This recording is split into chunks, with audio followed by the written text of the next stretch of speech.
So నాకు ఒక 2 రోజుల మించి విపరీతంగా మీడియాలో అంటే దీని మీద టీడీపీ వాళ్ళు ఎవరు మాట్లాడట్లేదు గానీ, మీడియా మాత్రం ఎక్కువగా మాట్లాడుతుంది. కొంతమంది జబర్దస్త్ నటులను పెట్టించి, లేదంటే వాళ్ళకి సంబంధించినటువంటి హస్బెండ్స్ ఎవరో గత ప్రభుత్వంలో కొంత అవినీతి జరిగింది. వేల కోట్ల అవినీతి జరిగింది. దానికి కారణం జగన్మోహన్ రెడ్డి గారి పీఏనో, లేదంటే భారతిరెడ్డి గారి పీఏనో అని చెప్పేసేసి విస్తృతంగా ప్రచారం చేస్తున్నారు. వాళ్ళని తీసుకొచ్చి డిబేట్‌లో కూర్చోబెట్టి పదే పదే వారిస్తూ ఉన్నారు. అంటే వాళ్ళు మాకు సంబంధం లేదని చెప్పినా కూడా మీరప్పుడు కలిసుంటారు కదా! లేదంటే మీరిప్పుడు చూసుంటారు కదా! అంటే లేని దాన్ని క్రియేట్ చేసినటువంటి ఒక ఇంటెన్షన్ అయితే జరుగుతూ ఉంది. ఏంటి ఈ స్టాండ్‌కి సంబంధించి నిజంగానే అలాంటి అవకాశాలు ఉన్నాయా? లేదంటే ఇది మళ్ళీ ఒక 2, 3 రోజులు మీడియాలో వాయించడానికి, వారించడానికి ఒక ప్రయత్నం అనుకోవాలా?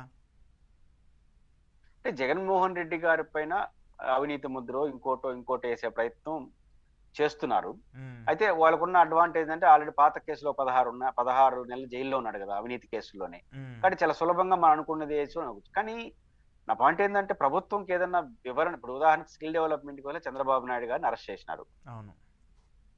అరెస్ట్ చేసినప్పుడు చంద్రబాబు గారు స్కిల్ డెవలప్‌మెంట్ ఏదో చేశాడనే ప్రచారం ఏమైనా జరిగిందా? హ్మ్. ఏం జరగలేదు. ఒక క్యాబినెట్ సబ్ కమిటీ ఏసినారు. విచారణ జరిపారు. పలు అంశాలపైన సిట్ వేయాలని నిర్ణయించారు. సిట్ వేశారు. పలు అంశాలపైన వీళ్ళు విచారణ చేసుకున్నారు. ఒకానొక దశలో చ చ జగన్ మన చంద్రబాబు నాయుడు గారిని అరెస్ట్ చేసినారు. లోకేష్ గారి మీద ఒకటి 2 కేసులు ఏదో ఉన్నట్టున్నాయి. అవును. వాళ్ళు మూవ్ అయిపోయినారు. హ్మ్. ఇక్కడ ఇప్పటి వరకు సిట్ ఎయడమో లేకపోతే జగన్మోహన్ రెడ్డి గారి మీద నేరుగా వచ్చిన ఆరోపణలు మీరేదైతే చేస్తున్నారో హ్మ్. వాటిపైన విచారణ వైపు ఎళ్ళకుండా ఈ ప్రచారం వైపు ఎళ్ళడం ఏంటి? హ్మ్. ఇప్పుడు జగన్మోహన్ రెడ్డి గారి మీద కేవలం రాళ్ళేయడానికే పరిమితం అవుతున్నారా? చట్టబద్ధంగా యాక్షన్ చేసుకోవడానికి పరిమితం వైపు వెళ్తున్నారు అన్నప్పుడు, హ్మ్. రాళ్ళేయడానికి ఇస్తున్నట్టుకే ప్రయారిటీ ఇస్తున్నట్టు నాకనిపిస్తుంది. ఓకే. ఎందుకంటే ఇంతకుముందు ప్రస్తావించారు. చంద్రబాబు గారి ప్రభుత్వంలో జరిగినటువంటి మంచి చెడ్డల పైన వాళ్ళు వెంటనే క్యాబినెట్ ఉపసంఘం వేసినారు. హ్మ్. ఆ తర్వాత సిట్ వేశారు.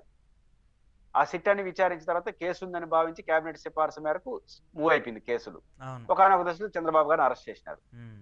నా పాయింట్ ఏందంటే జగన్మోహన్ రెడ్డి గారి మీద నిజంగా మీకు అంత నమ్మకం ఉంటే ఇదే మీరలా చేయొచ్చు ప్రాసెస్. గదా! హ్మ్. క్యాబినెట్ సబ్ కమిటీ వేయొచ్చు. లేదా సిట్‌కి ఆదేశించొచ్చు. హ్మ్. పలానా సబ్జెక్ట్‌లో సమస్యుందని. హ్మ్. ఎక్కడ అది జరగకుండా ఇప్పటి వరకు ఒక సావధానమైన విచారణ దేనిపైన లేదు.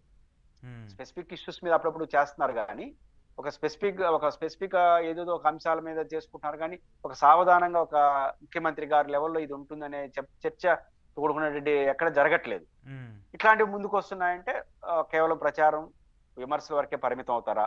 లేదా ఇట్లాంటివన్నీ చేసుకుంటూ పోయి, ఒక ముద్రేసి, ఆ తర్వాత విచారణ స్టార్ట్ చేసినప్పుడు జగన్మోహన్ రెడ్డి గారు ఏమి ముద్రేయకుండా నేరుగా పోయినాడు గదా! అవును. అరెస్ట్‌ల వరకు. హ్మ్. అట్లా పోకుండా మనం ఒక గ్రౌండ్ ప్రిపేర్ చేసి, ఏదైనా కేసు రిలీజ్ చేసి, మళ్ళీ చేద్దాం అనుకుంటున్నారా?